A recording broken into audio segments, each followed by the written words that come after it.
Hello and welcome to the Perpetual Traffic Podcast. This is your host, Ralph Burns, founder and CEO of Tier 11, alongside my amazing co-host, Lauren E. Petrullo, founder of Mongoose Media. So glad you joined us here today. And it feels like it's been like months and months since we've done a show, just us kids.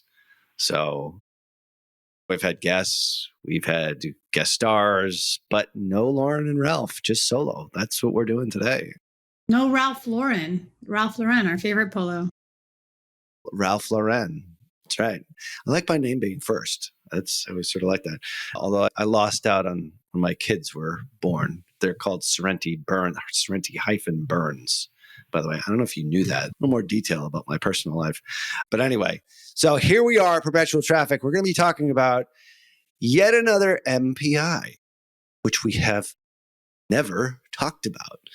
And we've referred to it. We've talked about it a little bit. In depth, you mean? We've never talked about this one at length. At length. We've referred to it and referenced it, I think is probably a better way of saying it. And that is none other than nAOV. And Lauren E. Petrullo, I know you know what nAOV is. Your net new average order value. New average order value. That's right. Net new could be. That'd be NN, I suppose. But yeah, new average order value. We just have it like nAOV. nAOV. AOV is your average order value of your returning and your new visitors, right? Because there's either that's blended. So you can look at this a number of different ways. I mean, there's no one way to do it, but how we look at things is we look at NCAC, which we've done many shows on this, and we'll leave links in the show notes. We just did one that I was on another podcast on specifically on NCAC, how to calculate NCAC. Don't know how to do that? Definitely go back and listen to those shows. Like I said, we'll leave those links at perpetualtraffic.com. But the sort of the sister, the brother to NCAC is nAOV in a lot of ways. It's like once you get that new customer to buy at a certain price or a certain CAC, cost to acquire a customer, that makes sense for your business. And there's a whole calculator that we can do for this. It's over at tier11.com/NCAC. I believe perpetualtraffic.com/NCAC as well. The point is there's a calculator. You can figure all that stuff out. But the other part to this is like once they buy, how much are they actually buying? Are you making money? Are you profitable on the first sale? Are you break even? Are you gross profitable? Are you net profitable? There's all of that. So nAOV is a way in which it's yet another marketing performance indicator that we use to measure inside Tier 11 Data Suite. You can do this in a lot of the different attribution softwares. Google Analytics doesn't really do this all that well. Point is like, we want to find out how much are new customers, but like what are they buying and how much are they buying? And that is nAOV. So how you enhance that is what today's show is all about. So anything to add to that? Are we clear here? You understand what the whole deal is for today's show, Lauren E. Petrullo? Oh, I'm super excited about it because it's a neglected number out the gate. And I think we're in such a trap of going after new customers all the time, which is great because if you want to grow your business, you want to attract new individuals to your business. But if you don't understand the level of profitability or lack thereof, you have to then double down on your second, third, and fourth time purchases to ensure that you compensate back for that initial customer acquisition with their average order value. So if you're able to, at least by the end of this episode, identify how you calculate your net new average order value or your new average order value, then you can start making more informed decisions on how you can increase that average order value, which I know we're going to be talking about more specifically. But it's one of those numbers that is really easy to ignore because everyone's like, oh my gosh, my TCPA, I want my target cost per acquisition to be X. But you actually could have an increased target cost per acquisition, which allows you a more competitive bid in the various auctions that you're running your paid ads from if you increase your net average order value for your new customers. So there's a lot of strategy. So listen to this and you'll get to see how you can play chess while everyone else is playing checkers. Yeah, I mean, there's examples all across. I can think of different clients that we have. We have a client that their NCAC goal is 200 to acquire a customer. It's in the pet supplement space. Use this example a lot with John Moran, but their nAOV is actually $50, 50, $60 in that range. Sometimes 100, depends. Like I think the average is about 50 to 60. It depends on which product we're specifically selling. Point is, they know that customer typically buys multiple times, multiple products once they buy that first product. Plus, they get on their continuity program. So they know their lifetime value, their LTV, which we're not going to really talk about as much here on the show today because we're going to talk about nAOV, is about $600. So if they acquire that customer for 200, they know, because they know their numbers, they're going to be profitable on the lifetime value of the client, but they also want to know like what that nAOV is. And one of our pushes with them right now is to enhance nAOV. Like, don't wait the 4 to 5 months to make that money back. If you can enhance your nAOV with some of the strategies that we're going to be talking about here today, there's actually 2 different strategies that we use, and a lot of people confuse them, and you don't really like. There is some overlap for sure. And I think it'll be interesting to get your take on this because you haven't seen this presentation, by the way. So this is the first time Lauren's hearing it as well. But basically, there's 2 ways. Yeah, we're going to tear it apart. There's 2 ways to do it, which is cross-selling and upselling. Cross-selling, upselling. So we'll talk about each, the differences between the 2. So taking a step back, if you think about cross-selling is like the most obvious example. I know you probably don't go to this restaurant, and I don't either, especially because I went vegan for like the last 90 plus days. I know where you're going with this. You know where my 12-year-old self ordered every single day a McChicken and a McFlurry. That was my immediate meal as soon as I got off the train. Yep, McChicken. For a year. So what do they ask you after you buy that McChicken? Would you like fries with that? There you go. It's the classic cross-sell. It's not an upsell because you're not selling them more. Now, an upsell in that case would be, would you like to supersize that? So you're saying, well, I want more of the same. Now you also get fries, you get a drink, you get everything. So that's or like an in the supplement category, for example, is buying a 60-day supply. Or you're buying 1 bottle, hey, you get 3 for 30% less and 6 for 42% less.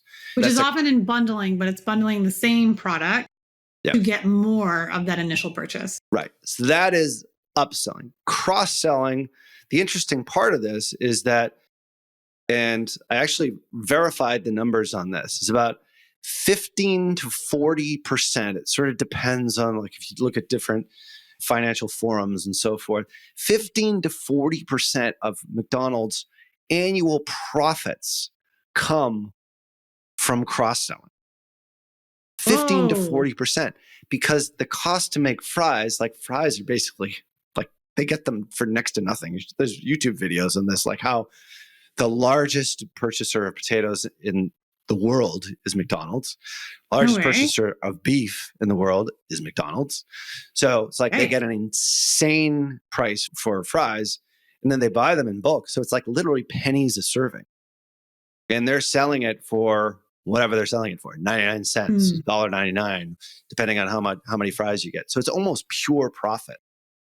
Like if you look at cost of goods sold, to take out OpEx and all the other sorts of things that go with it. So that is a crazy statistic. So if you look at McDonald's and use them as an example here, like our goal here is to identify. Did you on purpose? Did I say identify? I really did say identify. And then I was like, I should say identify. We want to identify your fries. What are your 50 fries? 50 to 40% is huge. I'm just thinking about, like, for people that have like one product that they largely sell, and it's like, oh, okay, what's the main service you provide if you're a service-based business? Or what is the main product you sell if you're an e-commerce-based business? Or even in the SaaS space, like, what is your hero subscription model? Right.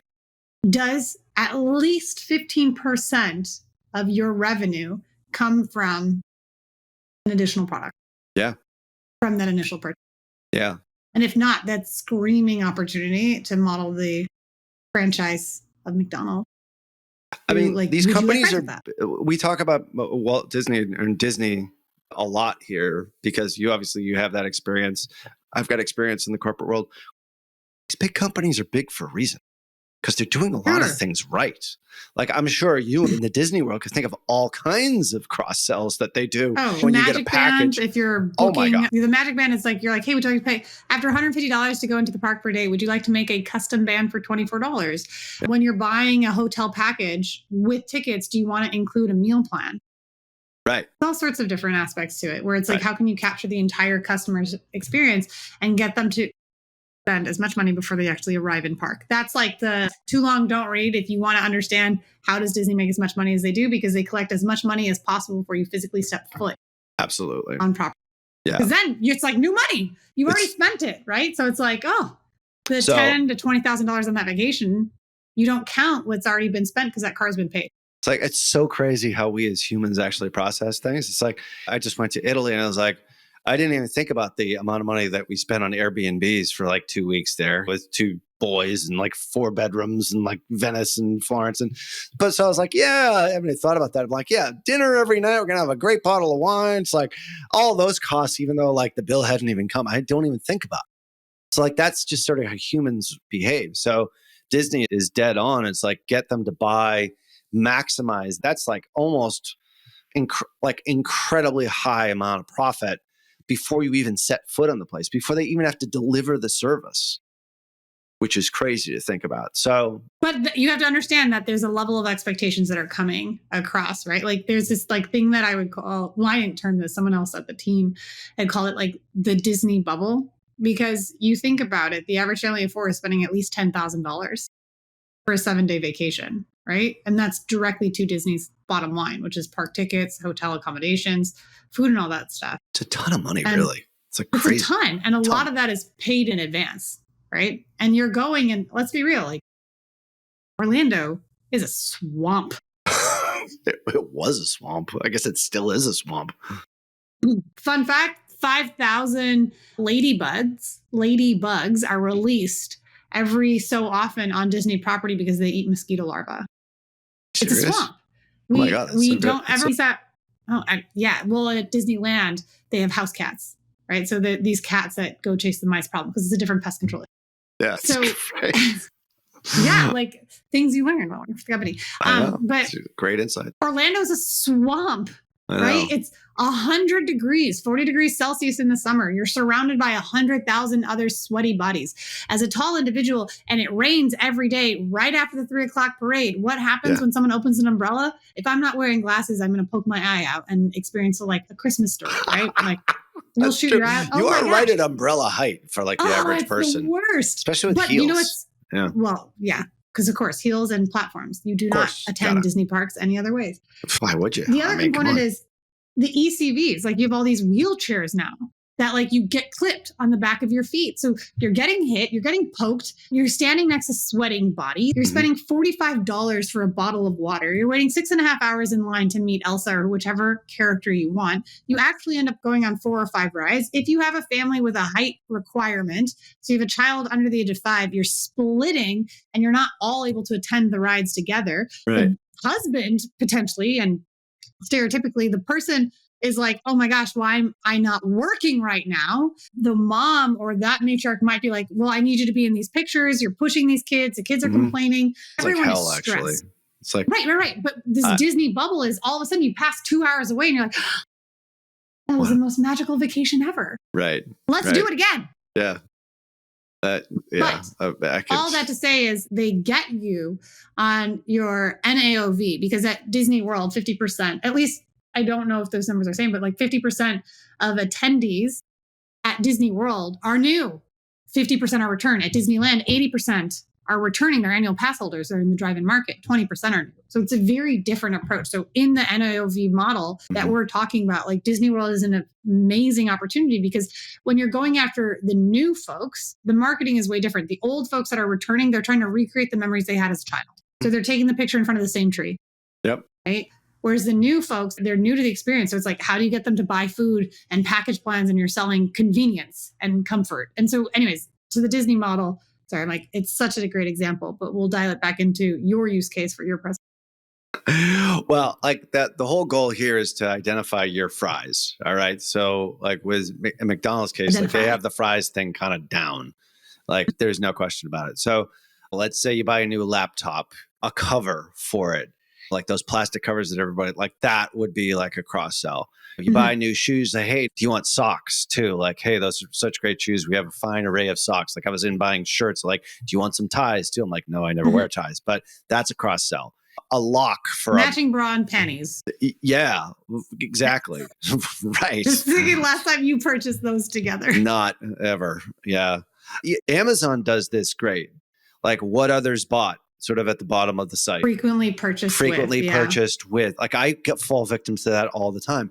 If you want to look at like the best e-tailing experience, which is 42% of all online transactions, by the way, look at Amazon. And Amazon does this exceedingly well. And they do it with bundling and upselling too. They do a lot of bundles, if you notice as well, which we won't talk about as much in today's episode. Go ahead. But I would say from the retail model, you just go to your local grocery store, right? We just had 4th of July. So what do you have? What are you buying hot dogs with? Buns. Despite the fact that there are uneven number of counters. Like, why do you have 6 buns? It's so dumb. It is. I'm not going to get started. Yeah, it's diabolical. Really? It is. But you can go in and you'll see like, 4th of July. It's like you have the chips, or if there's a s'mores event, right? You're getting the marshmallows, the chocolate, and the graham crackers.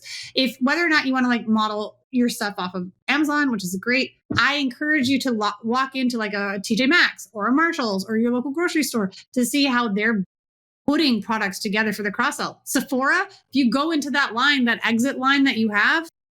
Oh my God, the Sephora is like the best on cross-selling.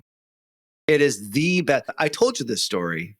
I'd never been into a Sephora, but like we were buying Sephora for, I think for Secret Santa, I had my niece and my wife was like, let's go to Sephora. I'm like, oh, I've never been to one of these stores before. And so we're in the checkout and all these like preteen girls are like taking the little samples as they've already bought something that they really wanted to come in on. But then they have these like this snaky line with all these little samples. Like think of your e-commerce store as the same thing. Like what's going to be the thing that's your fries? What's going to be like the sampler pack to your full-blown like Sephora makeup or whatever it is that you're buying there. So the big thing is this helps to increase nAOV, the biggest thing, average order value. And it also increases your profit margins and you can also, if you get this right with the right cross-sell, you can also increase your NCAC. And this is one of the things that we talk about when we talk about NCAC. It's like we use LTV as our marker, but also if you're making money on that first transaction, let's say your NCAC is like we have a client where it's $15 NCAC on a $120 item, which has a 90% gross margin. Do the math. Oh my gosh. These guys are making printing money at that. These guys are making hand over fist. It's like a glove manufacturer. It's like I don't wake up in the morning and say I need like a high quality, like luxury bespoke glove. But I saw it on my news feed and I'm like, I need one of those things because I'm going out and I'm using the chainsaw next weekend or whatever it is. So, but you need to know your numbers to be able to do this. So nAOV is super important. It also enhances your customer experience too. And it boosts your retention at the same time if you do it right. As long as you follow, we've got sort of 6 steps here we're going to go through.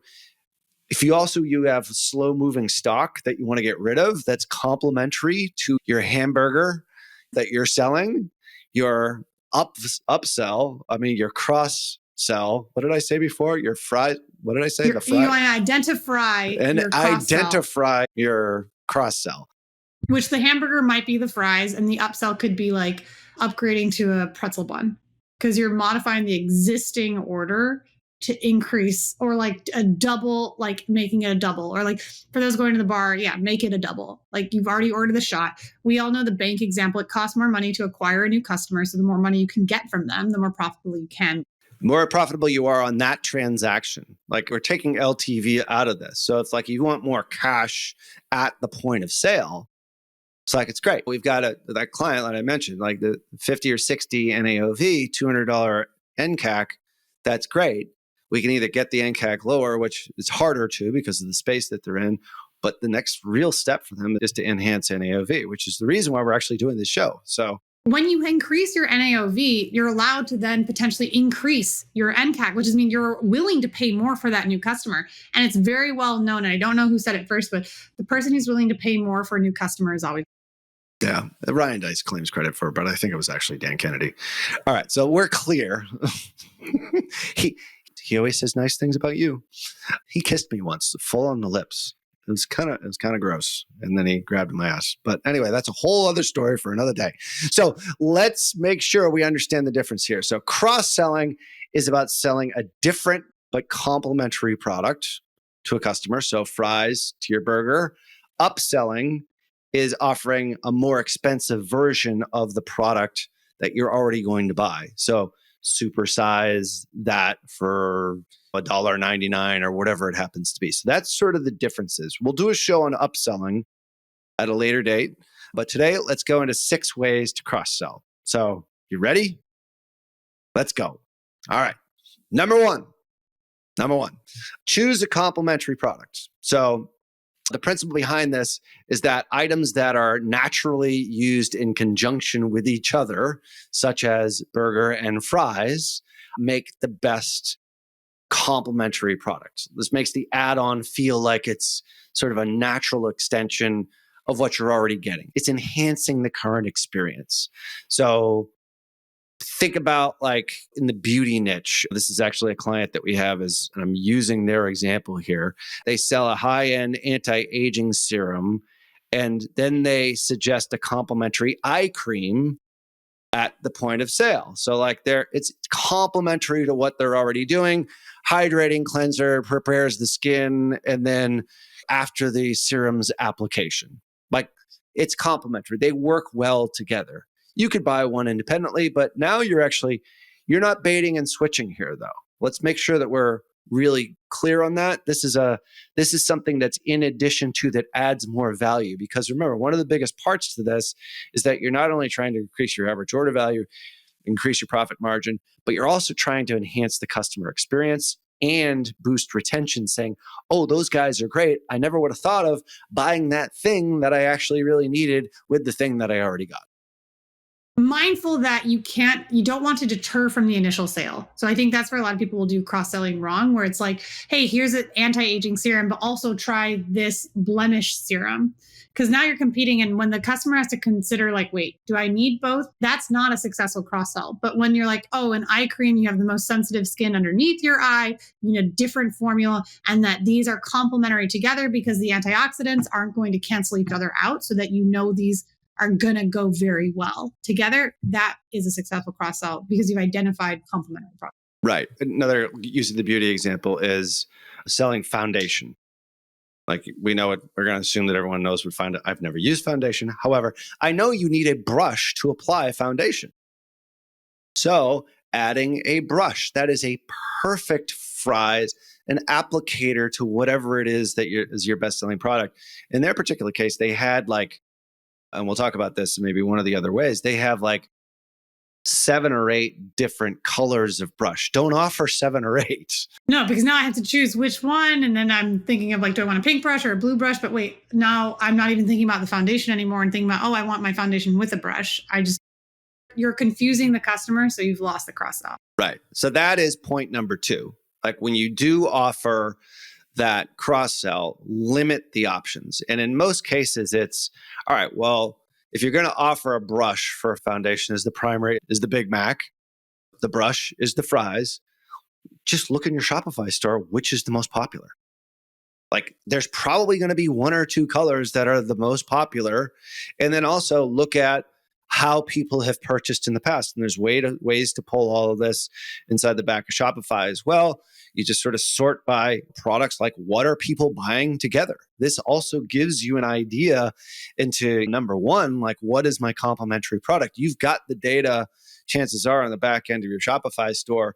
Or even if you are in the information space, we did ads for Frank Kern for probably about 3 years. He was selling a $19.99 ebook, and then he would sell like the audio version of it as a cross sell. So it's like Is that an upsell? It's actually a cross-sell because it's sort of more of the same thing that you're getting. It's complementary to what you're buying, and you're also enhancing the customer experience. So you can do this for e-commerce, you can do it for info. All the same principles apply. So we do it with service. If you're an agency or someone that's listening to it, like we offer AI assistance, right? Like, so if you're already doing paid media, okay, well, one of the ways that we increase paid media's performance is making sure that you have a chatbot enabled on your ads so that your comments can also lead. And that kind of in the service space, that's our use case. Yeah, that's a tremendous use case for it because you're not undermining like why they're primarily there. They're there to primarily buy like media buying or creative or whatever happens to be. Like this is in complement to that. So, but you got to limit the options. Don't offer like what else do you want? Yeah, like, oh, let's tell you about SEO. Let's distract you from what you're actually trying to do right now. No. We also do email and then we also do this. It's like, no, pick one thing. Foundationally, what you're coming for is increased paid media performance. Okay, this is one of the tactics in which it will enhance better. But going back to that, so number one was identify complementary product.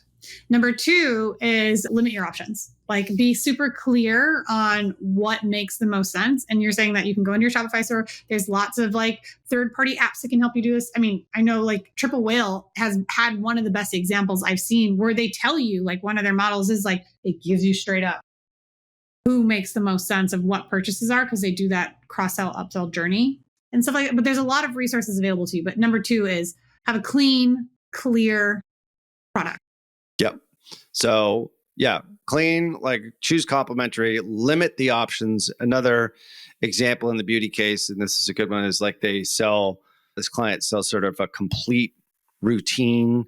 It's a bit of that's more of a bundle and sort of an upsell. But in one particular case, they have a shampoo purchase.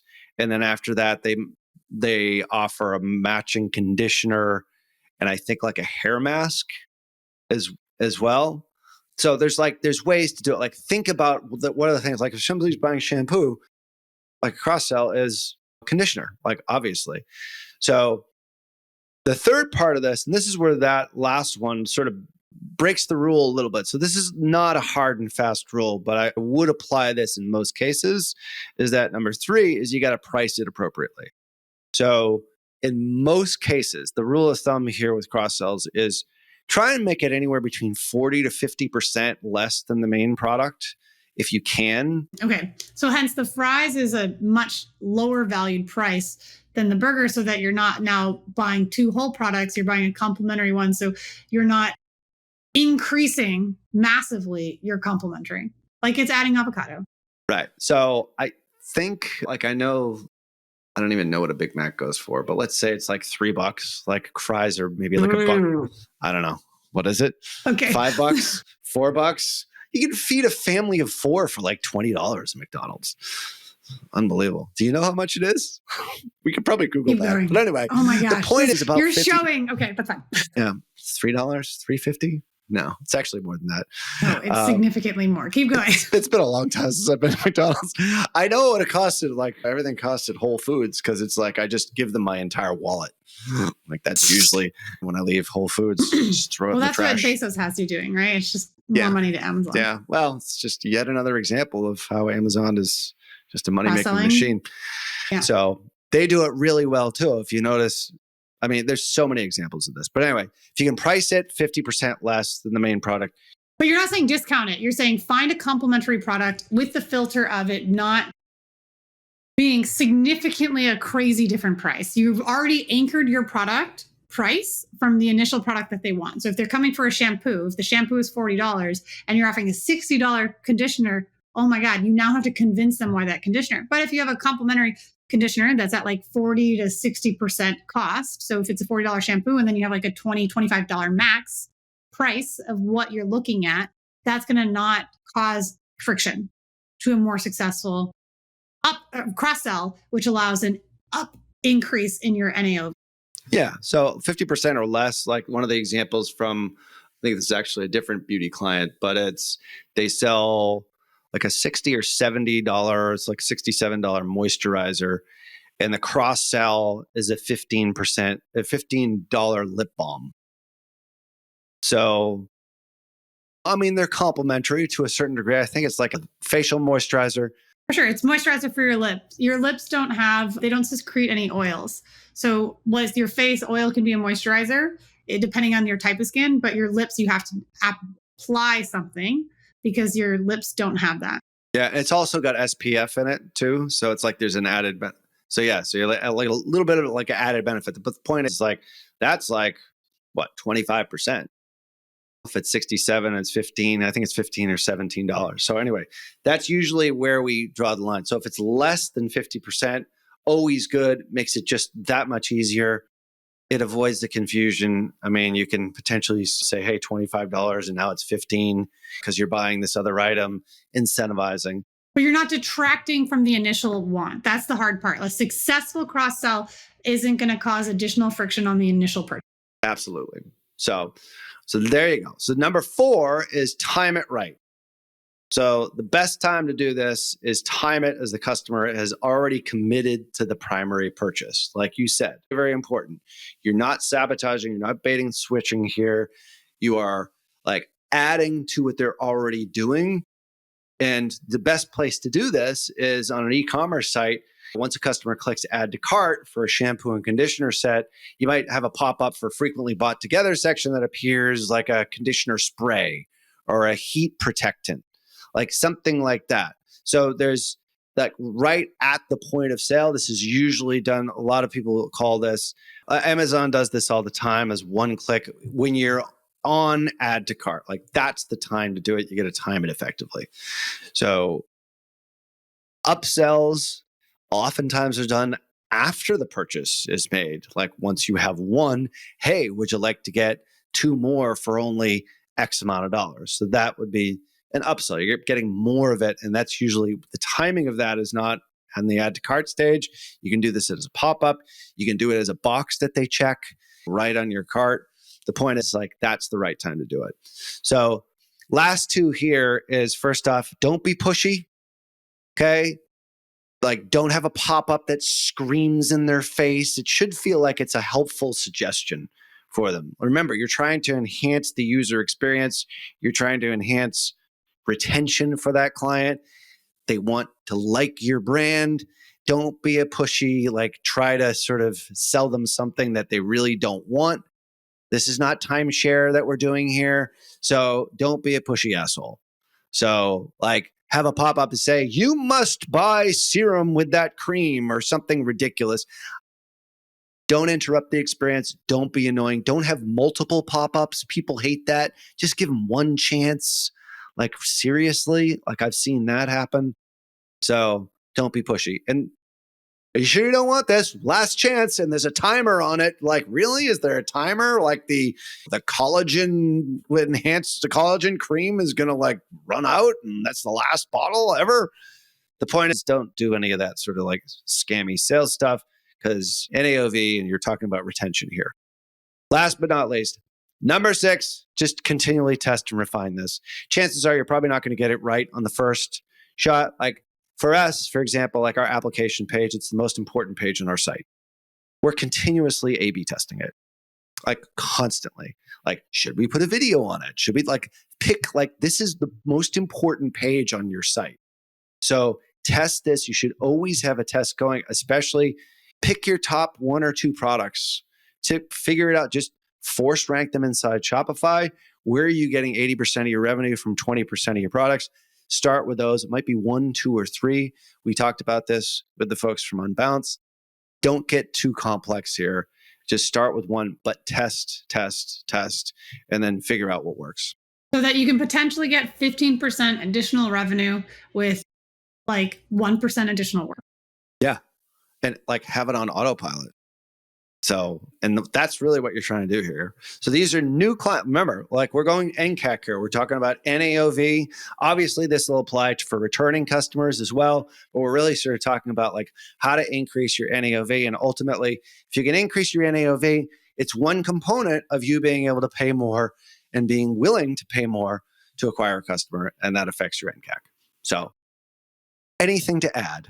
No, I think you've hit it over. As long as you don't want to deter the initial sale and that you want to enhance the experience, I would just take it back to basics.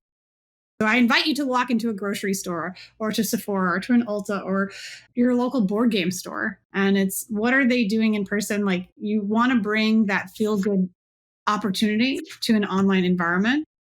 And I think where brands will win is when they have that experiential part that feels like going into a Blockbuster, but online. Because when you can have personalized and relevance in any capacity, any touch point, I think you're always going to win. And cross-selling allows that relevance and personalization to enhance the customer's experience. And when you do that, you increase your nAOV. Well, you'll increase your AOV for sure, but especially on that nAOV, when you have someone's first time visit to your store, become a lifetime customer. Yeah.